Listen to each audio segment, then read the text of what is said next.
दोस्तों, यदि आपको कमज़ोर नसों की समस्या है, खून की नसों में ब्लॉकेज है या फिर दिल से जुड़ी कोई ना कोई समस्या है, तो ये वीडियो आपको ज़रूर देखना चाहिए, क्योंकि आज हम आपके साथ एक ऐसा देसी और बेहद असरदार नुस्खा साझा करने वाले हैं जो आपकी कमज़ोर बीमार नसों को फिर से ताकतवर और मजबूत बनाने में आपकी बहुत ज़्यादा मदद करेगा। इसीलिए इस नुस्खे को अच्छे से समझने के लिए अगले 5 से 7 मिनट तक वीडियो बहुत ध्यान से सुनिए और समझिए, क्योंकि जो जानकारी हम आपके साथ साझा करने वाले हैं वो आपकी सेहत को एक नई दिशा दे सकती है और कई पुरानी से पुरानी बीमारियों को जड़ से खत्म करने में आपकी बहुत ज्यादा मदद कर सकती है। दोस्तों, कई बार ऐसा होता है कि हमारी इन खून की नसों में धीरे धीरे कमजोरी आने लग जाती है, जिसका पता जल्दी नहीं चलता है। नतीजा, कई बीमारियां धीरे धीरे शरीर में पनपने लगती हैं, जैसे कि किसी को नसों में सुन्नपन की परेशानी शुरू हो जाती है, तो किसी को नसों में झंझनाहट होना शुरू हो जाती है, किसी को नसों में तेज दर्द रहने लग जाता है, जिसे मेडिकल भाषा में नर्व पेन कहा जाता है, तो किसी को शरीर के किसी न किसी हिस्से में हमेशा तकलीफ, हमेशा एक दर्द का एहसास बना रहता है। तो आज हम आपको बताएंगे कि नसों में आखिर दर्द क्यों होता है, नसों में ब्लॉकेज कैसे आता है और फिर इस ब्लॉकेज को हम बिना किसी दवाई के केवल घरेलू उपचार से कैसे हमेशा हमेशा के लिए ठीक किया जा सकता है। दोस्तों, हमारी नसों के कमजोर होने के कई कारण हैं, जिनमें से मुख्य कारण है हाई बीपी यानी कि हाई ब्लड प्रेशर, जिसकी वजह से हमारी जो खून की नसें होती हैं उनके दीवारों पे बहुत ज्यादा प्रेशर पड़ता है। नतीजा, धीरे धीरे ये जो नसें होती हैं ये कमजोर होना शुरू हो जाती हैं। दूसरा कारण है हाई कोलेस्ट्रॉल, जिसमें ब्लड वेसल्स यानी कि इन खून की नसों में फैट जमा होने लग जाता है, जो आगे चल के ब्लॉकेज बनता है। तीसरा मुख्य कारण है ब्लड शुगर का ज्यादा होना, जिसे डायबिटीज कहा जाता है। जब शरीर में ब्लड शुगर ज्यादा हो जाता है तो वो धीरे धीरे हमारी नसों को कमजोर करने लग जाता है। इसके अलावा कई और कारण हैं, जैसे कि बैक्टीरिया या वायरल इन्फेक्शन के कारण नसों पर बुरा असर पड़ता है। कई बार शरीर में हार्मोनल इम्बैलेंस के कारण भी नसें डैमेज होती हैं।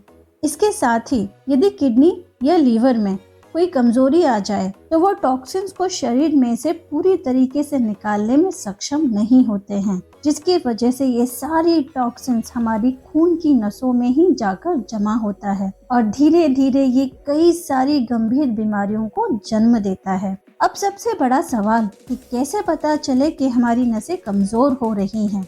तो इसे अच्छे से समझने के लिए अपने शरीर के इन सिम्टम्स पर ध्यान दें, जैसे हाथ पैर का सुन्नपन होना, बार बार चक्कर आना, हाथों पैरों में हमेशा झंझनाहट रहना, मानो कि चींटियां रेंग रही हैं, या फिर उंगलियों के टिप में सुइयां चुभ रही हों, हमेशा बिना कारण थकावट होना, या फिर कभी भी एकदम से खड़े हुए तो आपके पैरों में हद से ज्यादा कमजोरी आना, मानो कि आपके पैर आपके शरीर का साथ ही नहीं दे रहे, आंखों के आगे अंधेरा सा छा जाना, शरीर के किसी न किसी हिस्से में हमेशा दर्द रहना, धीरे धीरे याददाश्त की समस्या का शुरू होना या फिर अनिद्रा की समस्या का शुरू होना, शरीर में हमेशा बेचैनी बनी रहना, अत्यधिक पसीना आना और फिर घबराहट होना।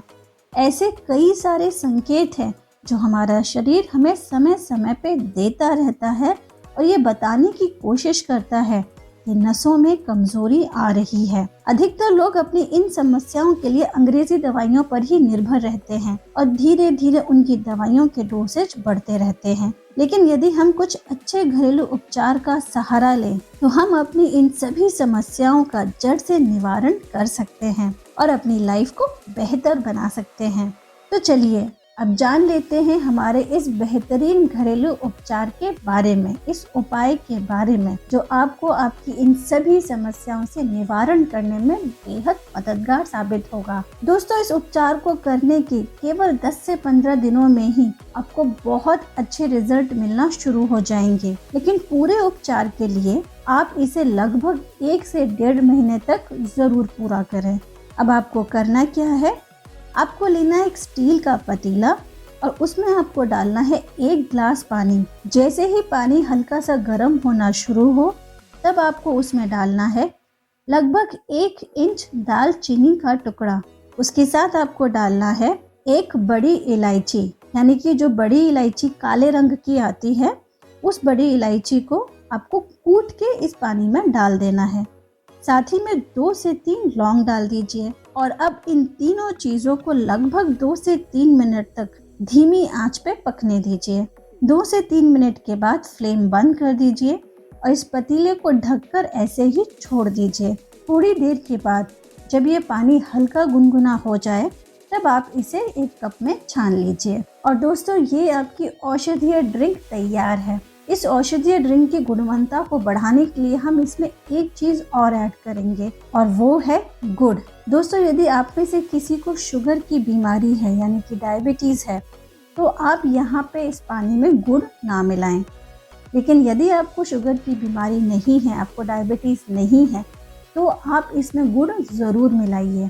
आपको लगभग 1 इंच टुकड़ा गुड़ को इस औषधीय ड्रिंक में मिलाना है। इससे इस ड्रिंक की जो गुणवत्ता है वो कई गुना बढ़ जाती है और आपको और भी बेहतर रिजल्ट्स मिलते हैं। इस औषधीय ड्रिंक को आपको डेली रात को खाना खाने के लगभग 45 मिनट से 1 घंटे के बाद पीना है। दोस्तों, इस ड्रिंक में हमने जितनी भी सामग्री डाली है वो गर्म तासीर की है। इसीलिए यदि किसी के शरीर में गर्मी ज़्यादा है यानी कि पित्त ज़्यादा रहता है, तो आपको हमेशा इस ड्रिंक को पीने के 10 से 15 मिनट के बाद एक छोटी चम्मच सौंफ ज़रूर चबानी है। यदि आप इस ड्रिंक को गर्मियों के मौसम में पिएंगे तो आपको सौंफ ज़रूर खाना है, या फिर 1 चम्मच सौंफ आप इस औषधीय ड्रिंक को बनते समय ही आप इसमें डाल सकते हैं। आप चाहें तो ठंड के मौसम में भी इस ड्रिंक को पीने के बाद थोड़ी सी सौंफ अगर चबाएंगे तो बेहतर होगा। लेकिन ठंड के मौसम में जिनका शरीर ठंडा रहता है, वो चाहें तो सौंफ को खाना कम्प्लीटली अवॉइड कर सकते हैं। तो सौंफ उन्हीं लोगों के लिए है जिनकी शरीर में गर्मी ज़्यादा है या पित्त हमेशा बढ़ा रहता है। दोस्तों, ये औषधीय ड्रिंक बहुत ही ज़्यादा फायदेमंद है और आप इसे हर मौसम में पी सकते हैं। इसका कोई भी साइड इफ़ेक्ट नहीं है। बस थोड़ा सा आप इसकी तासीर और मौसम के हिसाब से सौंफ का सेवन करना है या नहीं करना है, बस ये आप खुद डिसाइड कीजिए। दोस्तों, ये औषधीय ड्रिंक आपके शरीर में नसों में मौजूद ब्लॉकेज को हटाता है, नसों में ब्लड फ्लो यानी कि रक्त प्रवाह को सही करता है। दिल से जुड़ी सभी समस्याओं में भी ये बहुत ज़्यादा उपयोगी है। इसके साथ ही ये हड्डियों में दर्द, पैरों की पिंडलियों में दर्द और जोड़ों के दर्द में, जो कि वात गुण बढ़ने की वजह से होता है, उसे भी ठीक करता है। इसके साथ साथ जो सबसे इम्पोर्टेंट सामग्री जो हम आपके साथ अब शेयर करने वाले हैं, जिसे आपको डेली भिगोकर खाना है, वो है चिया सीड्स। जी हाँ दोस्तों, आपको डेली रात में 1 चम्मच चिया सीड को 1 गिलास पानी में भिगोकर छोड़ दीजिए। सुबह उठ के आपको इस पानी को चिया सीड्स के सहित ही आपको इस पानी को कंज्यूम करना है, इसका सेवन करना है। चिया सीड्स में ओमेगा 3 फैटी एसिड्स भरपूर मात्रा में होती है, जो आपकी इन नसों की समस्या में बहुत ज़्यादा फायदा देती है। आप चाहें तो अलसी के बीज के पाउडर का भी इस्तेमाल कर सकते हैं, वो भी बहुत ज़्यादा फायदेमंद होता है। अलसी के बीज का पाउडर बनाने के लिए आपको पहले अलसी के बीज लेने हैं, यानी कि फ्लैक्स सीड्स लेना है। उसे हल्का सा रोस्ट कर लेना है, ड्राई रोस्ट, और फिर आप उसे पीस के डब्बे में भरकर रख लीजिए। डेली रात में सोने से पहले 1 गिलास दूध के साथ 1 छोटी चम्मच आपको अलसी के बीज के पाउडर का सेवन करना है। यदि आपको दूध पसंद नहीं है तो आप हल्के गुनगुने पानी के साथ भी इसका सेवन कर सकते हैं, लेकिन यदि दूध के साथ में करेंगे तो फायदा ज्यादा होता है। तो दोस्तों, ये थी बेहद असरदार औषधीय रेमेडी, जिसकी मदद से आप अपनी नसों से जुड़ी जितनी भी समस्याएं हैं उनका आसानी से निवारण कर सकते हैं। साथ ही शरीर के किसी भी हिस्से का दर्द हो वो भी धीरे धीरे पूरी तरीके से ठीक हो जाएगा। उम्मीद है कि वीडियो आपको लाभकारी लगा होगा, अच्छा लगा होगा। अगर वीडियो अच्छा लगा है तो जल्दी से इसे लाइक कर लीजिए और सेव कर लीजिए, ताकि भविष्य में ये आपके काम आए। साथ ही अपने संगी साथी और अपने प्रियजनों के साथ इस वीडियो को जरूर शेयर कीजिए, ताकि ये वीडियो उनकी भी मदद कर सके। और यदि आपने अभी तक चैनल को सब्सक्राइब नहीं किया है तो चैनल को ज़रूर सब्सक्राइब कर लीजिए नीचे एक लाल कलर का सब्सक्राइब बटन है, उसे दबा के बेल आइकन जो घंटी वाला निशान है उसे भी ज़रूर दबाइए। ऐसा करने से आप इस चैनल के साथ जुड़ जाएंगे और जब भी इस तरीके की कमाल के औषधीय रेमेडी जब हम शेयर करेंगे तो उसका नोटिफिकेशन आपको समय पे मिल जाएगा। दोस्तों आज के लिए बस यही, मिलते हैं आपसे अगले वीडियो में। तब तक आप लोग अपना ख्याल रखिए। नमस्कार।